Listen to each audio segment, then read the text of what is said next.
আসসালামু আলাইকুম রহমতুল্লাহি অবরাকাতু। এটা একটা পানির ফিল্টার, হ্যাঁ, এখান থেকে বিশুদ্ধ পানি বাহির হয়। তো দেখুন, পানি পান করা একটা সুন্নত আমি আপনাদেরকে আজকে আলোচনা করব আপনাদেরকে নিয়ে। দেখুন, শরবুল মাই সালাসুদফাত, শরবুল মাই পানি পান করা, সালাসুদফাত তিনবারে। হ্যাঁ, আমরা তো একটা গ্লাস নিয়ে একবারে পানি পান, একটানে পুরো গ্লাস শেষ, এভাবে ঠিক না। কিভাবে খেতে হয় দেখুন।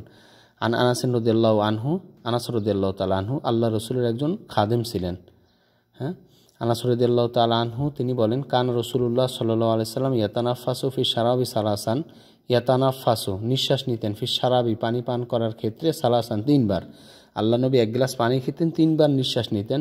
ও ইয়াকুল, এবং নবী তখন বলতেন, তিনবার নিঃশ্বাস নিতেন এবং সাহাবাদেরকে শেখানোর জন্য বলতেন, ইন্নাহু আরওয়া, এইভাবে যদি তোমরা পানি পান করো তাহলে প্রশান্তি লাভ হবে। ওয়া আবরাউ, আবরাউ মানে মুক্তি লাভ করবে, মানে গলায় বাজবে না।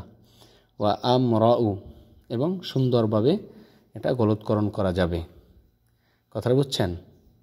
অনেক সময় গলা আটকে যায় না, আল্লাহ নবী বলেন তোমরা এইভাবে তিনবারে পান করলে গলায় আটকাইবে না, সুন্দরভাবে পানি পান করতে পারবা, পরিতৃপ্তি লাভ হবে।